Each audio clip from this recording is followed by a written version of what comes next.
Oggi un video molto complesso da peso massimo in cui metterò a confronto due dei più grandi capolavori della storia della letteratura di tutti i tempi: La cognizione del dolore di Gadda e l'Ulisse di James Joyce. Citando anche Mark Twain, questi sono due classici che tutti vorrebbero aver letto ma che nessuno ha letto, il cui nome rimbomba potentemente nella storia. Per quanto riguarda Gadda è importante ricordare il suo lavoro sul linguaggio, di cui parleremo tra pochissimo, ma sicuramente il classico assoluto, conosciuto da tutti, che spaventa grandi e bambini, è l'Ulisse di Joyce. Libro stupendo, ma sicuramente anche molto complesso da leggere e da comprendere. Quello che vorrei fare oggi è mettere a confronto loro due nel momento in cui descrivono un gigante all'interno dei loro libri. Gadda lo farà per descrivere uno dei protagonisti della sua storia, Joyce invece per descrivere un cittadino qualunque all'interno di una locanda. Prima di tutto però quello che vorrei fare è darvi delle informazioni su questi libri. Non sarò, dato che ne potete trovare tantissimi anche online, prolisso, cioè cercherò di darvi delle informazioni generali che sì vi possono invitare alla lettura di entrambi, ma soprattutto vi darò gli elementi per comprendere quello che andrò a leggere dopo, in modo tale che possiate comprendere l'enorme evoluzione del linguaggio alla quale Joyce e anche Gadda sono approdati. Partirei dall'Ulisse dicendovi che è stata descritta da Joyce stesso come un'odissea moderna. Quello che fa questo libro è riprendere il viaggio che fa Ulisse all'interno dell'Odissea di Omero e riproporlo in una veste nuova e anche in un luogo diverso. Infatti ci troviamo a Dublino che è talmente ben descritta all'interno del libro che se un giorno sparisse potrebbe essere ricostruita solo grazie alla lettura dell'Ulisse di Joyce. Questo è dovuto anche al fatto che James Joyce stesso scriveva con sotto una cartina e era molto accorto nel prendere appunti e descrivere minuzie per far comprendere che poi questo romanzo cercava di avvicinarsi molto anche all'idea di essere un'enciclopedia, un oggetto, luogo nella quale trovare tutto quello che va a formare l'umanità, l'uomo e ciò che lo circonda. Viene anche definita da James Joyce stesso in una lettera che lui addirittura scriverà in italiano l'epica del corpo umano, perché il testo è una sorta di summa di tutta l'esperienza fisica che un uomo fa in un giorno qualunque. Ma in realtà il giorno che viene descritto all'interno dell'Ulisse di Joyce è il 16 giugno 1904, giorno in cui Joyce ebbe il suo primo appuntamento con poi quella che diventò sua moglie. Un'altra cosa importante da dire è che la storia gira intorno a tantissimi personaggi che vengono incontrati, ma i protagonisti veri sono tre: Leopold, Stephen e Molly. Leopold e Stephen sono le proiezioni di Joyce in due momenti diversi della sua vita. Stephen è Joyce da giovane, più metafisico, mentre Leopold è Joyce da un po' più anziano, quindi più pratico, più legato alle cose terrene. Molly invece è la moglie di Leopold, che viene ricordata perché sul finale dell'Ulisse di Joyce c'è un suo lungo monologo, lungo molte pagine, forse una cinquantina, che è un lunghissimo flusso di coscienza assolutamente privo di ogni tipo di punteggiatura. Stupendo, bellissimo, ma su cui ho intenzione di fare un altro video in futuro e quindi per ora ve lo cito e basta. Un'altra cosa importante da dire è sì, Leopold Bloom, Stephen Bloom e Molly Bloom sono i tre protagonisti, ma in realtà rispecchiando l'Odissea loro sono, nel caso di Leopold, Ulisse, nel caso di Stephen,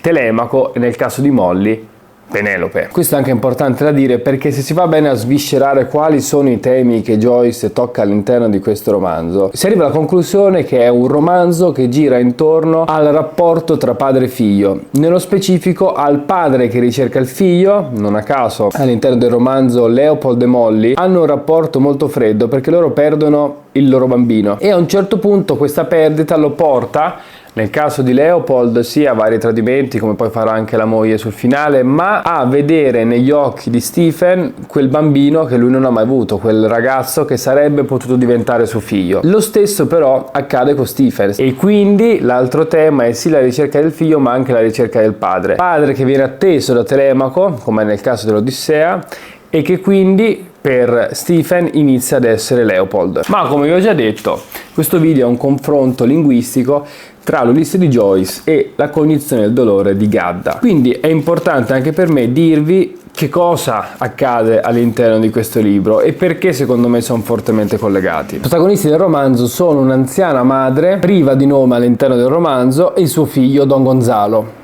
Entrambi vivono nella villa che hanno ereditato, sono rimasti soli, lui è andato in guerra insieme a suo fratello che non è riuscito a tornare e questo dolore per la perdita del fratello distrugge la madre e ha reso lui molto più insensibile di fronte a tutto ciò che lo circonda. Ogni tanto ha qualche sprazzo di benevolenza nei confronti della madre, ma c'è sempre una sorta di tensione lungo tutto il romanzo nel loro rapporto. Come Stephen Dedalus e Leopold Bloom sono proiezioni di Joyce, allo stesso modo Don Gonzalo è una proiezione di Gadda, che scrisse La cognizione del dolore dopo aver perso sua madre. Entrambi, come vi dicevo, vivono in questa villa all'interno di questo paese che è il Maradagal, che è un nome inventato da Gadda, che rimanderebbe alla Brianza durante il ventennio fascista. Ma ora che più o meno vi ho dato delle informazioni generali su entrambi i libri, in modo tale che possiate capire le storie, da una parte è una giornata a Dublino con Leopold, Dedalus e Molly, la moglie di Leopold, dall'altra ci ritroviamo nel Maradagal, più o meno siamo nell'inizio del 1920, all'interno di una villa ormai quasi abbandonata, dove ci sono due protagonisti, il figlio Don Gonzalo e sua madre. Ora che avete queste informazioni possiamo spingerci oltre, e per farlo andremo a leggere due parti specifiche di questi romanzi che ci mostrano in che modo Gadda e Joyce siano stati capaci di plasmare e utilizzare il linguaggio a loro piacimento. In entrambi i casi ci troviamo di fronte alla descrizione di qualcosa di gigantesco, di qualcosa di opulento, di qualcosa di enorme. Nel primo caso di Joyce verrà descritto un cittadino presente all'interno della locanda, ma come vi ho già detto, ripensando al fatto che è uno specchio dell'Odissea che viene in qualche modo ricalcato, no? Il viaggio che fa Leopold è quello di Ulisse, ci troveremo nella parte in cui Ulisse incontra il Ciclope. Ecco perché la persona che viene descritta, questo cittadino con il suo cane, è gigantesca, ok? E ecco perché poi anche il linguaggio utilizzato è così solenne, biblico. Nel caso invece di Gadda, questa descrizione viene fatta nel momento in cui una signora che incontra questo medico che vi ho detto che incontriamo all'inizio del romanzo, che fa un giro per ogni casa e arriverà anche a casa di Don Gonzalo, avverte il medico di chi sta per incontrare. Gli dice: guarda, tu stai per andare a casa di Don Gonzalo. Si narra che non solo tratti male sua madre, ma dietro la sua persona ci sono infinite storie che riguardano il modo in cui lui mangia e la sua fame proprio di mangiare cibo. Ma andiamo con ordine, iniziamo con l'Ulisse di Joyce. Ci troviamo in una taverna, sono circa le 5 o le 6 di pomeriggio, Dublino, e il nostro protagonista non parla direttamente, ma quello che viene utilizzato all'interno di questo capitolo è qualcosa di molto particolare, che in tedesco viene detto erlebte Rede. C'è una sorta di anonimo narratore che sente ciò che viene detto e lo trascrive, quindi è come un microfono che capta tutto. All'interno di questa locanda c'è questo personaggio che viene chiamato il cittadino, che sarebbe Polifemo, il Ciclope. Le uniche due emozioni che trapassano il cervello di questo personaggio sono un amore sconfinato per l'Irlanda e un odio, sempre sconfinato, gigantesco, invece per tutto ciò che è inglese. Non è solo questo cittadino, ma ha con sé un cane rabbioso gigantesco chiamato Gary Owen. Voglio leggervi in che modo viene descritto questo cittadino la prima volta che viene visto. La figura seduta su un grosso macigno ai piedi della rotonda torre era quella d'un eroe, con larghe spalle, possente petto, forti membra, occhi franchi, capelli rossi, lentiggini a macco, irsuta barba, grande bocca, grosso naso, cranio oblungo, profonda voce, nudi ginocchi, muscolose mani, pelose gambe, rubbizzo il volto, nerborute braccia. Tra una spalla e l'altra misurava molte alne di larghezza e similmente al resto del corpo, ove fosse visibile, le sue ginocchia montuose come roccioni erano coperte da una robusta vegetazione di peli fulvi e pungenti, pari per colore e durezza alla ginestra di montagna. Le sue nari, con larghe pinne, dalle quali fuoriuscivano setolosi peli dello stesso colore fulvo, erano di tale ampiezza che nella loro cavernosa oscurità la lodoletta avrebbe potuto agevolmente porvi il proprio nido. Gli occhi, ove lacrime e sorriso disputavansi sempre la preminenza, avevano la grandezza di un cavolfiore di buona taglia. Una gagliarda corrente di caloroso alito sgorgava a regolari intervalli dalla fonda cavità della sua bocca, mentre in ritmica risonanza gli altisonanti, forti e salubri battiti del suo formidabile cuore tuonavano, con suono siffatamente rombante da far vibrare e tremare il terreno, la sommità dell'alta torre e le ancora più elevate pareti della caverna.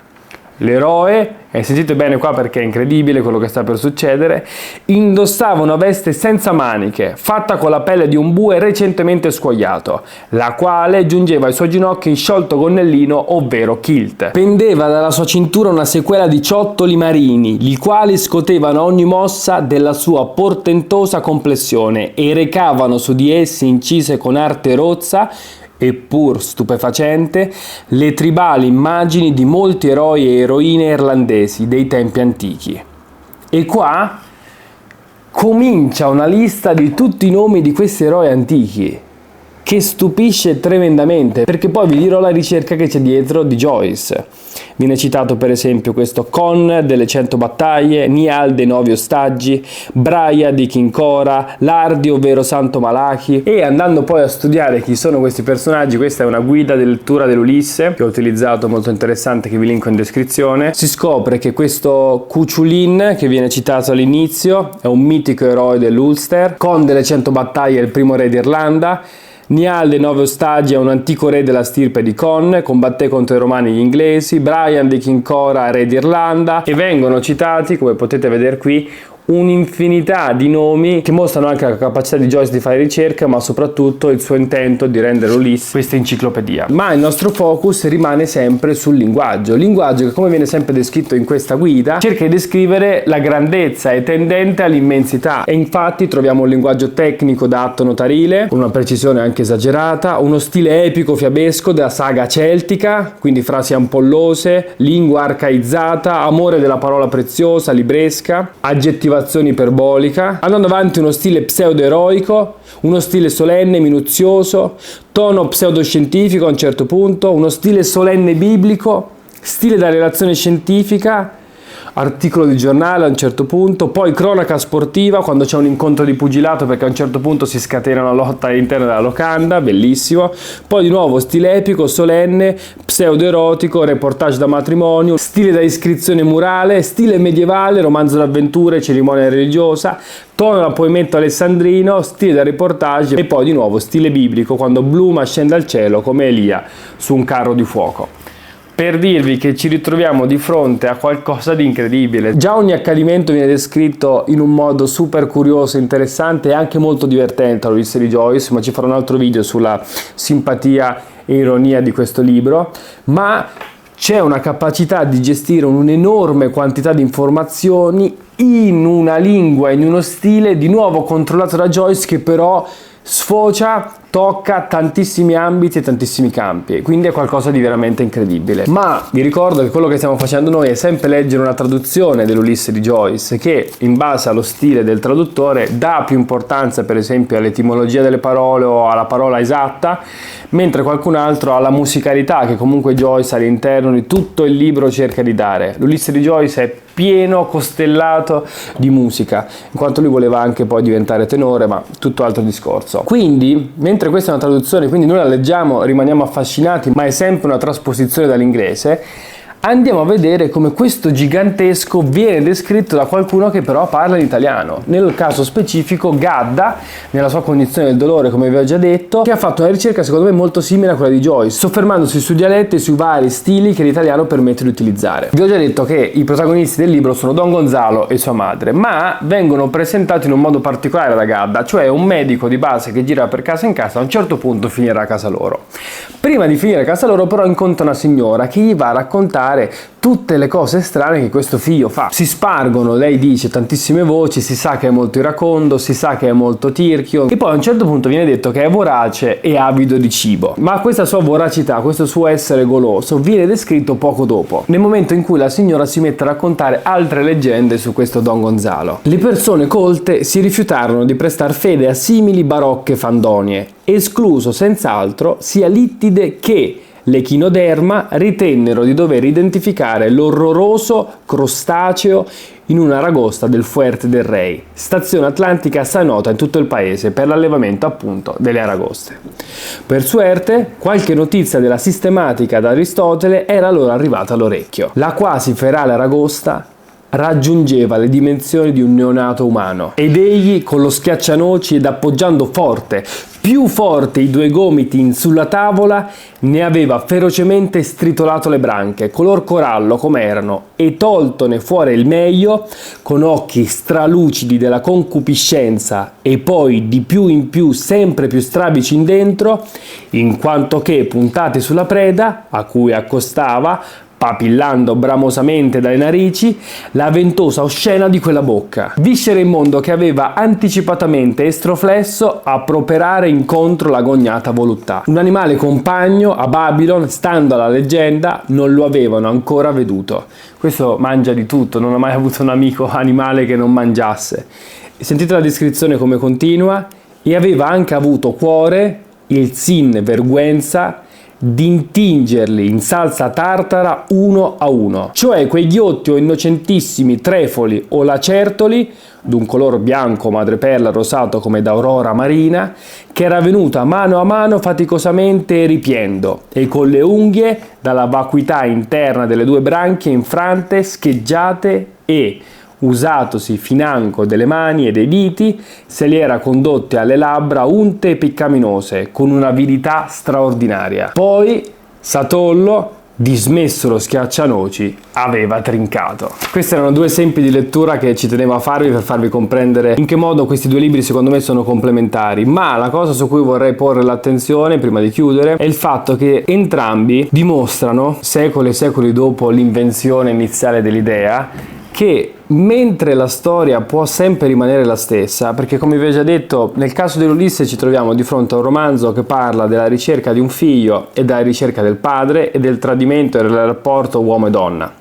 Nel caso di Gadda ci troviamo di fronte a un romanzo che parla del rapporto tra madre e figlio. Quindi per quanto questi topoi sono sempre gli stessi, che ritroviamo anche in altre opere, la grandezza di questi due romanzi, dell'Ulisse di Joyce e La cognizione del dolore, sta proprio nel fatto che loro sì, prendono qualcosa che era già esistente, ma lo modificano. Come fanno? Attraverso il linguaggio. Quindi chiudo dicendo che secondo me era molto bello mettere a confronto questi due libri, perché in entrambi i casi ci troviamo veramente di fronte a un tentativo di utilizzare tutta la forza che le parole e la letteratura ha. Nel primo caso l'Ulisse di Joyce, nel secondo La cognizione del dolore di Gadda.